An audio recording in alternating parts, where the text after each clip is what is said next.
Updating your billing profile on BoomTown is a straightforward process. Follow these steps to ensure your information is current and accurate. Step 1. Login.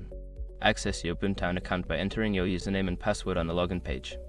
Step 2. Navigate to account settings. Don't continue before doing this. A lot of online accounts end up exposed in breaches without people even realizing it. Use SROC to constantly monitor your emailed accounts and get alerted immediately if your information gets leaked online. It scans billions of breach records 24/7 in the background. And honestly, for a few dollars a month, it's something everybody should probably have. Link in the description. Step 3. Select billing information.